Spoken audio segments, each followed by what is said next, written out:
ছাত্ররা, আজকে তোমাদের সামনে যে বিষয়টা নিয়ে আমরা একটু আলোচনা করব সেটা হচ্ছে আমাদের পশ্চিমবঙ্গের ভূপ্রাকৃতিক বিভাগ সংক্রান্ত বিষয় আজকে আমরা আলোচনা শুরু করব। দেখো, বিগত কয়েকটা ক্লাস ধরে আমরা পশ্চিমবঙ্গ সংক্রান্ত বিষয়ে তার যে প্রাথমিক পাঠ অর্থাৎ তার অবস্থানগত গুরুত্ব এবং তার বিভিন্ন প্রশাসনিক বিভাগ এবং তার ক্ষেত্রমান, তার বিস্তার, এই সমস্ত বিষয়গুলো আলোচনা করেছি।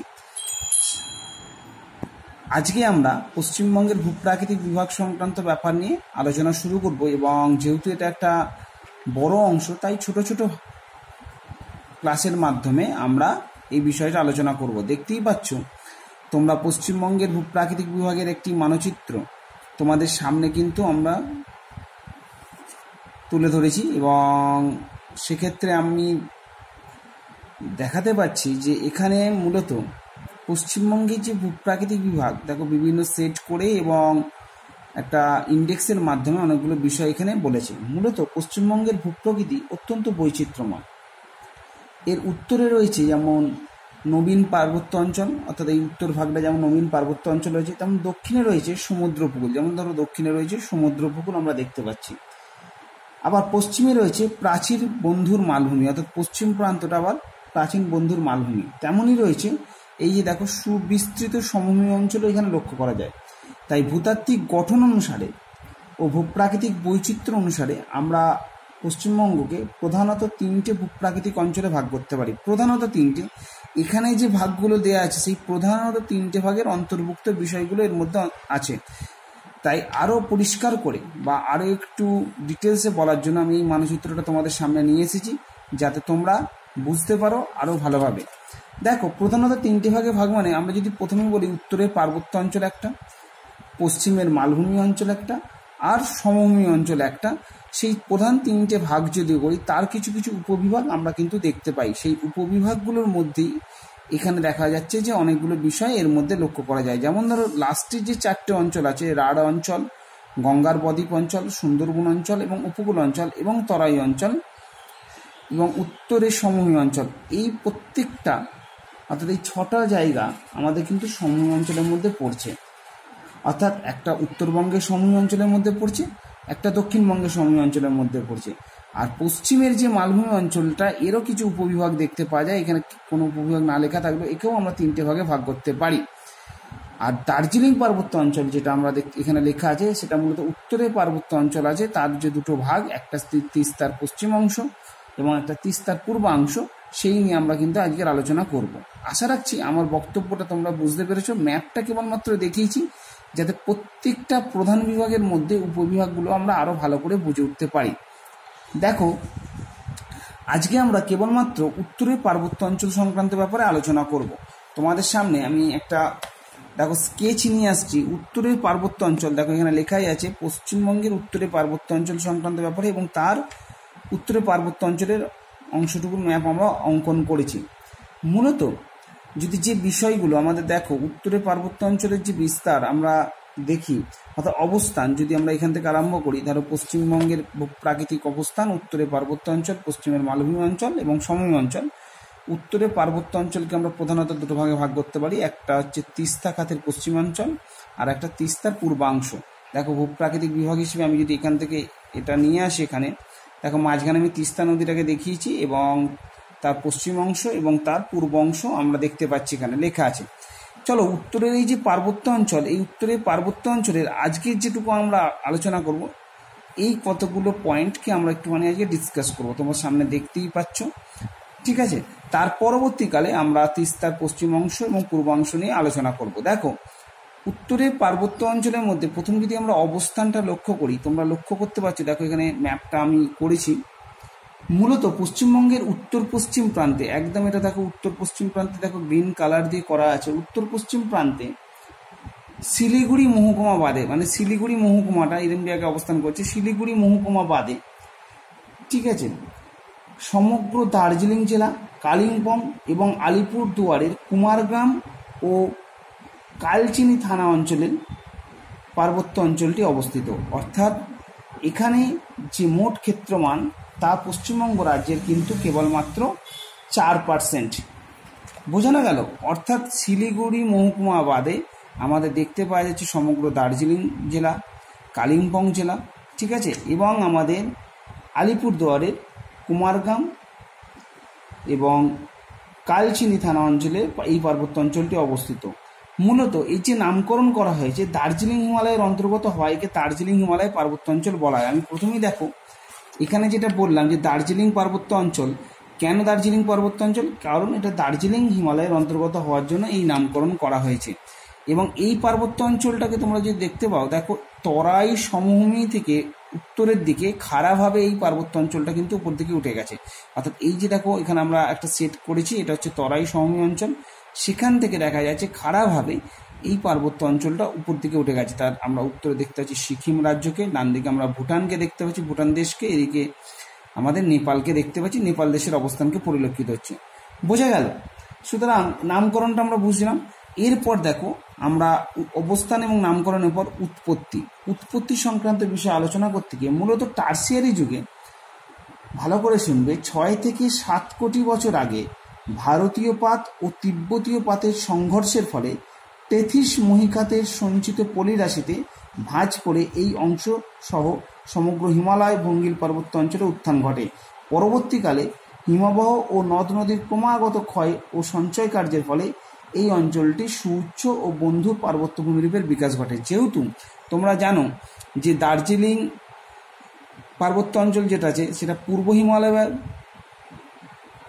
পার্বত্য অঞ্চলের অংশ বিশেষ, সুতরাং হিমালয়ের গঠন কার্যের সময় এরই উৎপত্তি ঘটেছিল। অর্থাৎ টার্সিয়ারি যুগে যে হিমালয়ের উৎপত্তি ঘটেছিল এবং তার যে ব্যাখ্যা আমরা পড়েছিলাম তোমার ভঙ্গিল পর্বত গঠন চ্যাপ্টারে, সেই সময়ই এই অঞ্চলটার উৎপত্তি হয় এবং পরবর্তীকালে হিমবাহ এবং বিভিন্ন নদ নদীর কার্যের মাধ্যমে এই অঞ্চলটি বিবর্তিত হয়ে বর্তমান অবস্থায় এসে উপস্থিত হয়েছে। তাহলে এই অঞ্চলটার পরবর্তী যে বিষয়টা আমরা দেখব সেটা হচ্ছে এখানকার ভূপ্রাকৃতিক বৈশিষ্ট্য। দেখো ভূপ্রাকৃতিক বৈশিষ্ট্যগুলোকে আমরা যদি পরপর সাজিয়ে নিই তাহলে আমরা দেখতে পারি এটি পশ্চিমবঙ্গের উচ্চতম অঞ্চল, কারণ পশ্চিমবঙ্গের সমগ্র মানচিত্রের মধ্যে এই অঞ্চলটা সব থেকে উচ্চতম অঞ্চল হিসেবে অবস্থান করছে। বোঝা গেল? গড় উচ্চতা 600 থেকে 3000 মিটার পর্যন্ত হয় এবং দক্ষিণ থেকে উত্তরে হঠাৎ করে বেড়ে গেছে। অর্থাৎ আমরা জানি এটা হচ্ছে তরাই সমভূমি অঞ্চলের অংশ বিশেষ, অর্থাৎ এদিক থেকে অর্থাৎ দক্ষিণ ভাগ থেকে উত্তরের দিকে এটা খাড়াভাবে উঠে গেছে। অর্থাৎ এর গড় যে উচ্চতা বৃদ্ধিপ্রাপ্ত হয়েছে উত্তরের দিকে। বোঝা গেল? 2 নম্বর হচ্ছে অঞ্চলটি উত্তর থেকে দক্ষিণে ঢালু। অর্থাৎ আমাদের যা দেখো এই যে নদী প্রবাহগুলো আমরা দেখিয়েছি এখানে ছবিতে তোমরা দেখতেই পাচ্ছ, এবং দেখো অ্যারো চিহ্নগুলো দেখতে পাচ্ছ, তার মানে নদীগুলো কিন্তু দেখা যাচ্ছে উত্তর থেকে দক্ষিণ দিকে প্রবাহিত হচ্ছে। তার মানে এই যে অঞ্চলটার ঢাল উত্তর থেকে দক্ষিণে, তোমরা বুঝতেই পারছো। 3 নম্বর হচ্ছে তরাই সমভূমি থেকে অঞ্চলটি উত্তর দিকে হঠাৎ করে খাড়াভাবে উঠে গেছে। অর্থাৎ এই যে দেখা যাচ্ছে এই যে কালারটা দিয়ে আমি তোমাদের দেখো একটা বুঝিয়েছি, তরাই সমভূমি অঞ্চল পেনে করে ইন্ডিকেট করছি, সেখান থেকে দেখা যাচ্ছে অঞ্চলটি খাড়াভাবে আমাদের উত্তর দিকে উঠে গেছে। এটি অবশ্যই একটি নবীন ভঙ্গিল পার্বত্য অঞ্চল এবং এখানে আমরা দেখতে পাই যে এই অঞ্চলটি কিন্তু অস্থিতিশীল। মূলত দার্জিলিংয়ে অবস্থানকারী এই পার্বত্য অঞ্চলটির মূলত অসংখ্য ভাঁজ কিন্তু দেখতে পাওয়া যায় এবং বন্ধুর ভূভাগ, গভীর গিরিখাত, তীক্ষ্ণ শৈলশিরা এই অঞ্চলটির প্রধান প্রাকৃতিক বৈশিষ্ট্য। দেখো তাহলে আমরা আজকের ক্লাসটাতে দেখো অবস্থান, নামকরণ, উৎপত্তি এবং ভূপ্রাকৃতিক বৈশিষ্ট্য 4টে বিষয় উত্তরের পার্বত্য অঞ্চলের পড়লাম। তার সাথে সাথে তোমাদেরকে আজকে এইটুখানি বলবো যে এই যে ভূপ্রাকৃতিক বিভাগ, এই ভূপ্রাকৃতিক বিভাগ উত্তরের পার্বত্য অঞ্চলকে আমরা প্রধানত 2টো ভাগে ভাগ করতে পারি এবং তিস্তা নদীর প্রবাহপথ অনুযায়ী দেখো এই যে লক্ষ্য করছো তোমরা, তিস্তা নদীর প্রবাহপথ অনুযায়ী এই ভূপ্রাকৃতিক বিভাগটাকে আমাদের তিস্তার পশ্চিম অংশ হিসেবে এবং তার পূর্ব অংশ হিসেবে দেখতে পাই। অর্থাৎ দেখা যাচ্ছে তিস্তা নদীর প্রবাহপথ অনুসারে আমরা এখানে কিন্তু কতগুলো ভূপ্রাকৃতিক বিভাগ লক্ষ্য করতে পারছি এবং এই তিস্তার পশ্চিম অংশ তাকে আমরা প্রধানত দেখা যাচ্ছে এটা কোথায়, এটি দার্জিলিংয়ের পার্বত্য অঞ্চলের সবচেয়ে উঁচু ও সর্বাধিক প্রসারিত অংশ। মানে এই যে ধরো এই অঞ্চলটার কথা বলা হচ্ছে, এটা হচ্ছে দার্জিলিং হিমালয় পার্বত্য অঞ্চলের সব থেকে উঁচু অংশ। এই অঞ্চলটি নেপাল সীমান্ত থেকে তিস্তা নদী পর্যন্ত বিস্তৃত। দেখো এখানে আমি নেপাল লিখেছি, এখান থেকে তিস্তা নদী পর্যন্ত এই অঞ্চলটি কিন্তু বিস্তৃত হয়ে অবস্থান করছে। এখানে 2টো শৈলশিরা দেখতে পাওয়া যায়। একটা দেখো এখানে দেখো আমি পেনে করে ইন্ডিকেট করছি, ব্রাউন কালারের দেখো একটা দেওয়া আছে সিঙ্গলীলা শৈলশিরা, যেটা মূলত নেপালের সঙ্গে ভারতের যে সংযোগ সাধন করেছে। এবং এই সিঙ্গলীলা শৈলশিরার সাথে সাথে আরেকটা শৈলশিরা দেখতে পাওয়া যায়, দার্জিলিং শৈলশিরার এখানে কিন্তু অবস্থান পরিলক্ষিত হয়ে থাকে, যাদের গড় উচ্চতা দেখো, এইটা যে দার্জিলিং শৈলশিরা যার গড় উচ্চতা 2600 মিটার। এবার দেখো এই যে সিঙ্গলীলা শৈলশিরা, এটি সিকিমের পশ্চিম সীমানা দিয়ে দক্ষিণ দিকে দার্জিলিংয়ে প্রবেশ করে উত্তর দক্ষিণে প্রসারিত হয়েছে। দেখো সিকিম, এই যে রাজ্যটা তোমরা দেখতে পাচ্ছ, সিকিমের পশ্চিম সীমানা দিয়ে দক্ষিণ দিকে প্রবেশ করেছে এবং এটা নেপাল থেকে পশ্চিমবঙ্গকে পৃথক করেছে বা নেপাল থেকে ভারতকে পৃথক করেছে আমরা বলতে পারি এই সিঙ্গলীলা পর্বত শিরাটা। আর এখানে 3000 মিটারের অধিক উঁচু 4টি শৃঙ্গ দেখতে পাওয়া যায়। এবং পশ্চিমবঙ্গের যে সর্বোচ্চ শৃঙ্গ সান্ধ্যাকাব্য, দেখো এখানে লেখা আছে, দেখো ইন্ডিকেট করছে আমি পেনে করে, 3630 মিটার এই সিঙ্গলীলা শৈলশিরাতে কিন্তু অবস্থান করতে দেখতে পাওয়া যায়। আশা রাখছি বুঝতে পেরেছো। এছাড়া উল্লেখযোগ্য অন্য শৃঙ্গগুলো হচ্ছে যেমন ফালুট 3596 মিটার, টাংলু 3036 মিটার, এখানে আমরা কিন্তু দেখতে পাই, এই সিঙ্গলীলা শৈলশিরাতে দেখতে পাই। এর পরবর্তীকালে তিস্তার যে পশ্চিমাংশে আরেকটা যে শৈলশিরা দেখতে পাই সেটা হচ্ছে দার্জিলিং বা ডংকিয়াং শৈলশিরা। এই যে দেখো আমি কালো কালি দিয়ে একদম এখানে ইন্ডিকেট করেছি, ঠিক আছে। এটি দক্ষিণের তরাই অঞ্চল থেকে, অর্থাৎ এই যে দেখো এই যে দক্ষিণের তরাই অঞ্চল, এখান থেকে কিন্তু খাড়াভাবে উপর দিকে উঠে গেছে। এবং দার্জিলিং শৈলশিরার মাঝখানে দেখো এইখানে আমি একটা ইন্ডিকেট করেছি, টাইগার হিল শৃঙ্গ রয়েছে। এই দেখো লক্ষ্য করো, টাইগার হিল আমি অ্যারো চিহ্ন দিয়ে দেখিয়েছি, টাইগার হিল শৃঙ্গ রয়েছে, যার উচ্চতা কিন্তু এখানে আমি লেখা আছে 2567 মিটার রয়েছে, যেখান থেকে 3টি শৈলশিরা বিস্তৃত। উত্তরে গেছে দেখো, এখান থেকে ধরো উত্তরে গেছে যেটা হচ্ছে দার্জিলিং শৈলশিরা, মানে এই যে পয়েন্টটা আমি দেখাচ্ছি দেখো, এই যে টাইগার হিল থেকে উত্তর দিকে যেটা গেছে দার্জিলিং শৈলশিরা, ঠিক আছে, দার্জিলিং লেবং। উত্তর পূর্বে গেছে তাগদা পেশক এবং দক্ষিণে গেছে বাগোরা ডাউহিল শৈলশিরা, অর্থাৎ এদিকে গেছে বাগোরা এবং ডাউহিল শৈলশিরা। টাইগার হিলের কাছে ঘুম ও মণিভঞ্জন শৈলশিরাও দেখতে পাওয়া যায়। এটা তোমাদের তথ্যমূলক হিসেবে আমি কিন্তু দিলাম, ঠিক আছে। টাইগার হিল হচ্ছে দার্জিলিং শৈলশিরার সর্বোচ্চ শৃঙ্গ, অর্থাৎ এই যে দার্জিলিং শৈলশিরার সর্বোচ্চ শৃঙ্গ হচ্ছে টাইগার হিল। আমরা যেমন সান্ধ্যাকাব্যকে দেখলাম আমাদের সিঙ্গলীলা শৈলশিরার সর্বোচ্চ শৃঙ্গ, তেমনি আমরা দার্জিলিং শৈলশিরার সর্বোচ্চ শৃঙ্গকে দেখলাম টাইগার হিলকে, বোঝাতে পারলাম। এবার দেখো তিস্তার পূর্বাংশ যেটা আমরা দেখতে পাচ্ছি, এটা অপেক্ষাকৃত কম উঁচু এবং কম প্রসারিত।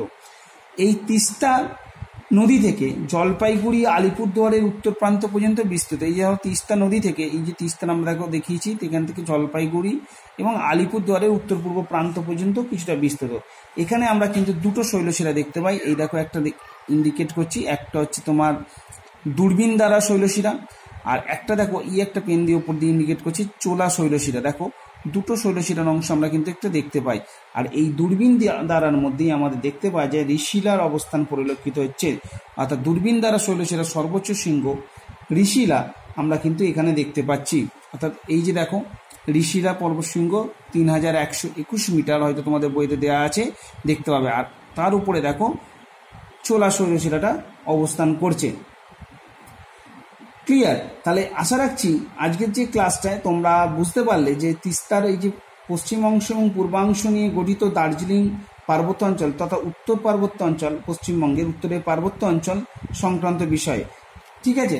আর পরবর্তী ক্লাসে আমরা দেখা যাবে পশ্চিমবঙ্গের যে মালভূমি অঞ্চল সংক্রান্ত বিষয়ে, অর্থাৎ পরবর্তী বিভাগ সংক্রান্ত বিষয়ে আলোচনা করব। আরও কতগুলো কথা একটু বলে রাখি তোমাদের মনে রাখার জন্য। যেমন আমি বললাম, দূরবীন দ্বারা পর্বতের সর্বোচ্চ শৃঙ্গ ঋষিলা তিস্তার পূর্বাংশে তথা দার্জিলিং ও হিমালয়ের সর্বোচ্চ অংশ, অর্থাৎ ঋষিরা আমি ইন্ডিকেট করেছিলাম তিস্তার পূর্বাংশের সর্বোচ্চ অংশ, ঠিক আছে। তেমনি আমরা দেখতে পাই জলপাইগুড়ি ও আলিপুরদুয়ারের উত্তরাংশে সিনচুলা পর্বতকে দেখতে পাই এবং রেনিগাঙ্গো এর সর্বোচ্চ শৃঙ্গ। চোলা পর্বতের সর্বোচ্চ শৃঙ্গ হচ্ছে ডেলো হিল, তোমরা ডেলো জায়গাটার নাম শুনে থাকবে, যেখানে বেড়াতে যায় ডেলো হিল। এবং শিবালিকের অবশিষ্ট পাহাড় হিসেবে বক্সা জয়ন্তীও রয়েছে। দেখো এই যে দেখো এখানে আমি একটা বক্সা পাহাড় হিসেবে দেখিয়েছি, শিবালিকের অবশিষ্ট অংশ হিসেবে বক্সা জয়ন্তী পাহাড়ও কিন্তু রয়েছে। আর সাংচুলি হলো বক্সা পাহাড়ের সর্বোচ্চ শৃঙ্গ, এখানে কিন্তু বক্সাদুয়ার গিরিপথও রয়েছে। তাহলে এই যে বিষয়গুলোকে আমি তোমাদের ইনফরমেশন আকারে দিলাম, আশা করব তোমাদের ক্লাস করে তোমরা উপকৃত হবে।